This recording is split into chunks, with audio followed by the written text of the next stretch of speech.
Bonjour, nous recevons aujourd'hui Maître Alex Vardin, qui est avocat au barreau de Saint-Denis. Bonjour Monsieur Dupuis. Je vous ai invité parce que les avocats font avec les magistrats la une de l'actualité aujourd'hui. Alors en métropole, c'est la SNCF, c'est Air France. Nous ici, c'est les avocats et les magistrats. Est-ce que vous pouvez nous expliquer un peu quelles sont les véritables motivations de cette grève qui maintenant dure quand même depuis un certain temps déjà? Tout d'abord, il y a tous les barreaux, pratiquement tous les barreaux de France qui font grève également.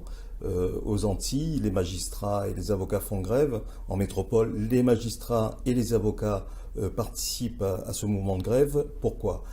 Il y a un projet de réforme qui fait 88 pages et qui constitue un net recul des droits des justiciables au XXIe siècle. La justice manque de moyens matériels et humains. Au lieu de donner les moyens à la justice pour faire son travail, pour les justiciables, on a décidé de supprimer les tribunaux. On a décidé de mettre des algorithmes à la place des magistrats pour rendre des décisions. On a décidé de mettre en place des procédures ultra rapides, comme la possibilité pour un gardé à vue au bout de 24 heures de ne pas passer devant le procureur pour une prolongation. Demain, la durée de garde à vue de 48 heures sera le principe. Il y a ce fameux tribunal arbitral qui va traiter des crimes les moins graves. Alors, je ne sais pas comment. C'est un nouveau tribunal qu'on va mettre entre la cour d'assises et le tribunal de l'instance. Composé de 5 juges. Un tribunal criminel qui serait composé de juges professionnels, alors que le principe de la cour d'assises, avec la participation des citoyens à la justice pour des faits les plus graves, constitue le fondement de notre démocratie. Et là, ça serait des faits un tout petit peu moins graves. Alors, le projet de loi dit pour des faits, pour des infractions qui sont condamnées à 15 ans de prison, mais quand même, est-ce qu'un viol est moins grave, enfin, pour la victime, est-ce qu'un viol est moins grave qu'un assassinat? On ne peut pas mettre une échelle de valeur, ce n'est pas possible. En tout cas, ce qu'il y a derrière ce projet du gouvernement, et c'est ce qui se passe dans tous les corps de métier, dans tous les services publics, il y a une véritable casse du service public en France. La France ne peut pas être traitée, et la justice ne peut pas être traitée comme une entreprise privée. C'est ce qu'on essaye de nous faire avaler, et par voie d'ordonnance. Donc la séparation des pouvoirs est une fumisterie aujourd'hui. C'est l'exécutif qui décide, sans concertation, et c'est inadmissible, inacceptable, et c'est pour ça que nous nous battons non pas pour défendre une corporation, comme certains pourraient le penser, mais pour défendre les droits des justiciables, les droits des citoyens. Alors, on nous reproche dans la vie de tous les jours, dans le déroulement, parce que nous faisons grève pour les gardes à vue, nous faisons grève des audiences. Il y a des audiences, hier j'étais à l'audience de la cour d'assises. En concertation avec mon client, nous avons demandé un renvoi. Il va rester 1 an en prison, en toute connaissance de cause. Donc, on nous reproche que ces gens restent en détention et que les gens qui sont privés de liberté actuellement ne bénéficient pas d'avocats. Mais il faut absolument bouger, il faut qu'on nous entende. Et depuis le 20 mars, nous sommes en grève. Nous n'avons eu aucun retour du gouvernement. Donc, ce qui se passe est inacceptable. C'est pour ça que nous ne devons pas... Deux questions. Première question, à La Réunion, il manque combien de magistrats, combien de greffiers à la louche? Alors, à la louche, d'après les derniers chiffres, il y aurait 28 magistrats sur Saint-Denis. La juridiction de Saint-Denis, le tribunal de grande instance de Saint-Denis, s'occupe pratiquement de 500 000 habitants. On voit tous les jours, enfin sur le terrain en tout cas, dans mon expérience, lorsque vous avez 3 juges aux affaires familiales pour étudier les dossiers de divorce, de pension alimentaire, vous avez, quand vous déposez une requête, vous avez des délais quand même assez longs, qui vont de 3 à 6 mois. Une année, c'est arrivé à 9 mois. Vous déposez une requête, vous êtes convoqué 9 mois après. Vous imaginez bien qu'une dame qui a des enfants le mari l'abandonne, elle a besoin de pension alimentaire. Les délais sont rallongés, il y a la possibilité de faire du référé, mais c'est trié en fonction de l'urgence. Au niveau du plaidé coupable, ce qui était... le gouvernement voulait faire le plaidé coupable sans avocat, d'ailleurs. Nous avons des audiences de plaidé coupable qui commencent le matin. Toutes les personnes sont convoquées à 8 heures. Et une fois, c'est arrivé, les gens sont partis, il était 17 heures parce qu'il n'y avait pas suffisamment de greffiers. Au TGI, maintenant, il est assez courant d'avoir des audiences qui s'achèvent à 21h, 22h, voire même 23h parfois. Oui, absolument. On se pose la question, même pour les magistrats, une audience qui commence à 14h et qui se termine à 22, 23h, voire minuit, quelle est la lucidité qui permet de rendre un jugement où les gens risquent jusqu'à 10 ans d'emprisonnement, voire plus en cas de récidive. Donc, pour ce qui est des besoins en moyens humains, je pense que le président du tribunal de grande instance, la première présidente de la cour d'appel, sera plus à même de répondre. Mais en tant qu'avocat, nous voyons bien que les délais de traitement des procédures sont très longs. Aujourd'hui, quelqu'un qui est convoqué en plaidé coupable, il a deux convocations. Une convocation pour le plaidé coupable et une convocation devant le tribunal correctionnel si le plaidé coupable n'est pas accepté. Début 2018, la convocation devant le tribunal correctionnel est reportée au mois de mars 2019. Ce qui veut dire qu'une victime qui attend d'avoir ses dommages intérêts, une victime de violence, de dégâts matériels ou de morale, peu importe, si le prévenu ne se présente pas et c'est son droit au plaidé coupable, elle devra attendre mars 2019. Et ensuite, avec le délai d'appel, éventuellement même de cassation, c'est pendant 3, 4, 5 ans qu'elle peut... Effectivement. Alors, sans compter, il y a toujours des vices de procédure. Si la CGSS n'a pas été informée, le jour de l'audience, on s'aperçoit qu'il manque, qu'une citation n'a pas été délivrée en temps voulu ou à la bonne personne. Ça peut ou à la bonne adresse, qui arrive souvent. Parce qu'entre-temps, la personne a peut-être déménagé. Donc, il y a des renvois, et devant le tribunal correctionnel, c'est bouchonné. Donc, les dates de renvoi, comme devant la cour d'assises, sont difficiles. Enfin, on a des renvois à plusieurs mois. Donc, effectivement, comme vous avez raison, une fois que le jugement est rendu, la personne a 10 jours pour faire appel, elle peut faire appel. Et à ce moment-là, il faut attendre encore que la cour d'appel... 1 an 6 mois, 1 an, après, convoque la personne. Et si la personne n'est pas là, enfin, on peut faire traîner... puis l'avocat peut demander un renvoi, et puis etc. Oui, et puis l'avocat peut demander un renvoi, un complément d'information. J'ai bien entendu tout à l'heure, vous disiez que vous ne battiez pas pour vous, mais vous battiez pour les contribuables et justiciables. Oui, justiciables et en filigrane le magistrat. Comment se fait-il dans ce cas-là que les magistrats de la Réunion ne fassent pas grève avec vous ? Il faudrait leur poser la question. S'il y a des magistrats qui font grève, et puis d'autres qui continuent à maintenir les audiences. J'ai fait ma petite revue de presse. Dans pas mal de juridictions en métropole, les magistrats viennent faire grève avec les avocats. Les greffiers, manifestent. J'ai vu des manifestations, avocats et magistrats.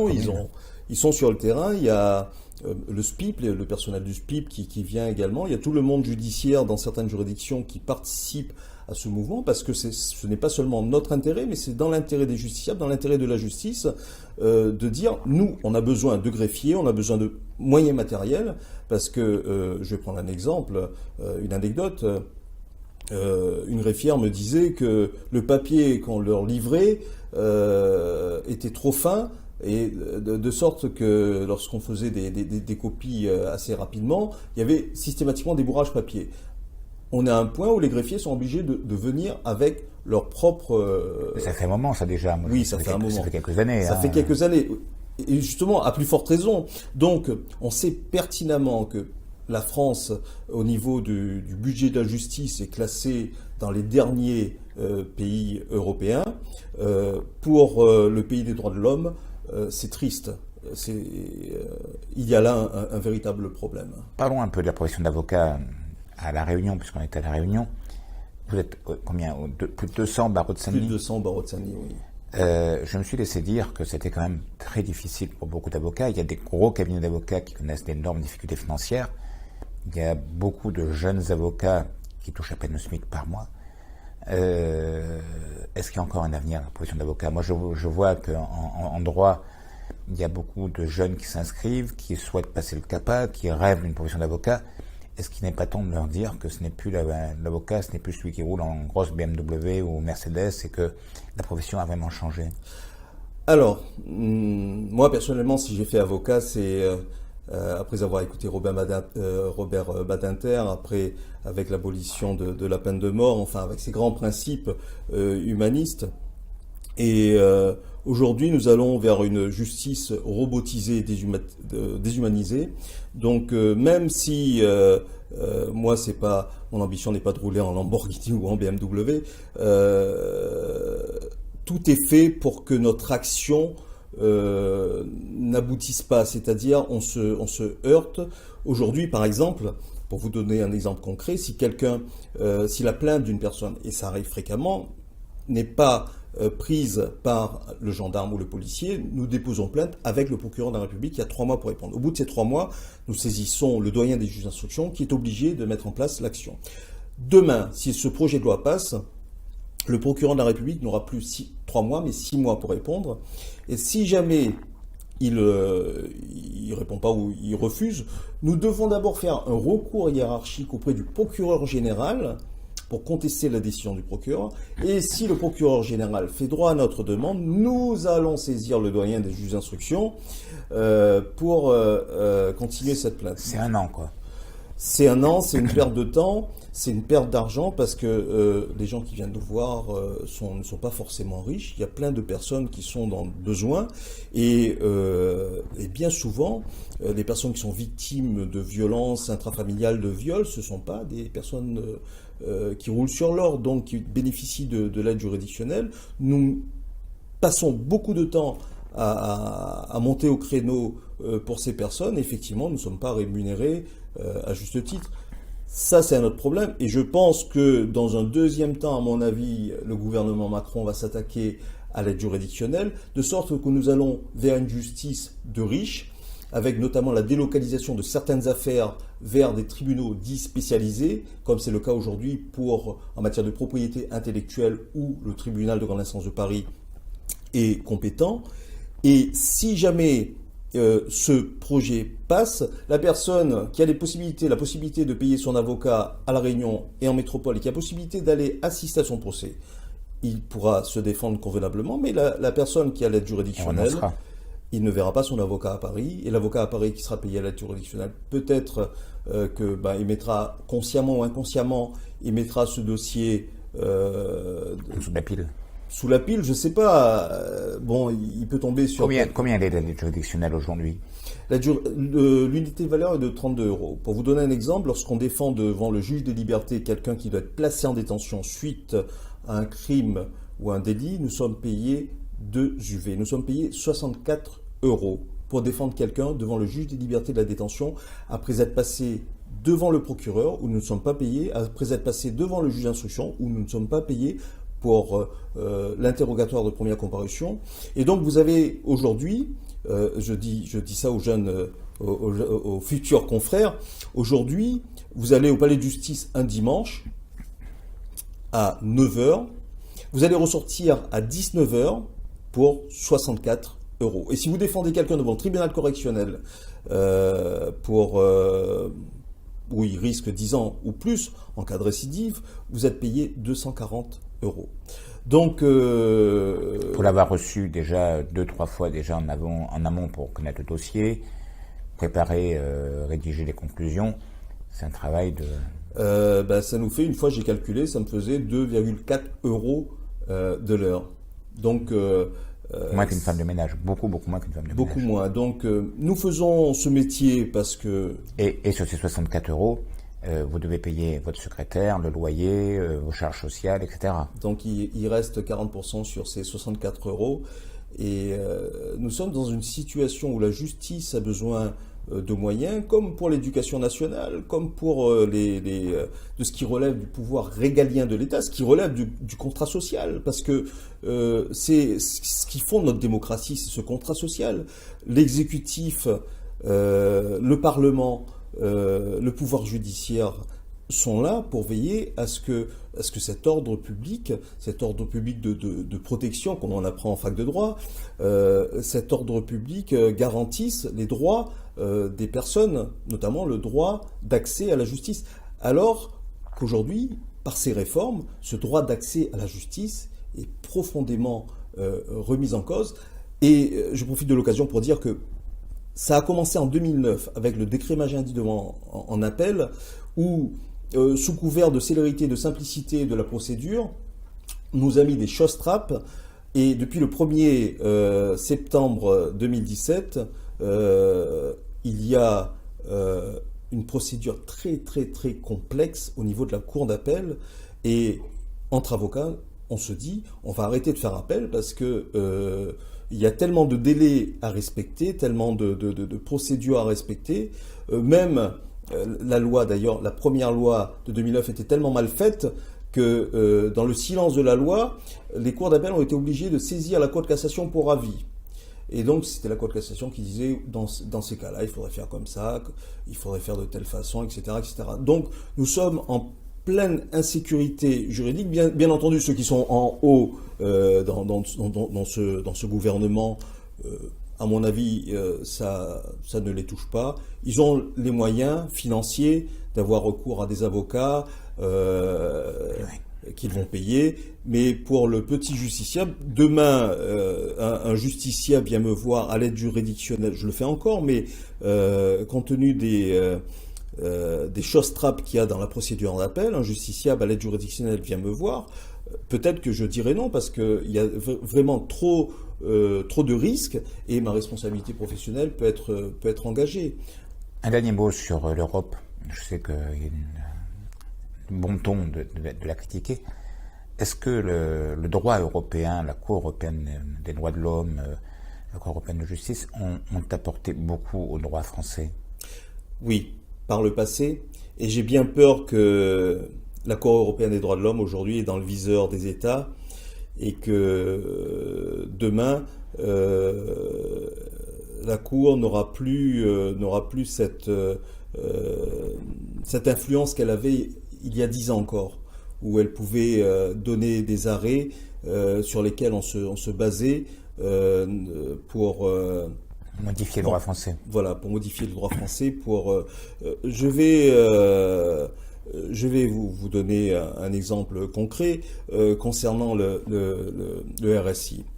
Il y avait le tribunal de grande instance de Grasse et le tribunal de grande instance de Paris, enfin une deuxième juridiction qui avait rendu une décision en disant que effectivement, il me semble pour le RSI, c'était des décisions qui ont été rendues il y a 2 ou 3 ans, il y avait un problème de personnalité morale. Ils n'étaient pas inscrits en tant que tels, oui. Donc ils ne pouvaient pas recouvrir. Ils se basaient sur un texte européen. Et qu'est-ce que la France a fait? La France a fait modifier le texte européen en disant, enfin, sauf pour la France qui est l'exception.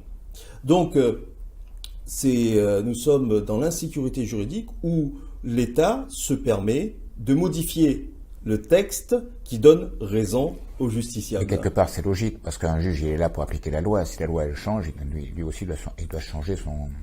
Alors, c'est pas le juge que je critique, c'est le législateur, c'est celui qui est là pour garantir les droits.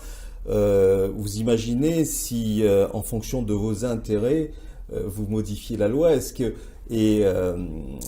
on pourrait aussi débattre sur les fameuses lois de validation, c'est-à-dire que lorsque il y a une faille, par exemple, au niveau bancaire, tous les justiciables vont rentrer dans la brèche, le législateur va voter une loi de validation disant que finalement cette brèche n'existe plus, on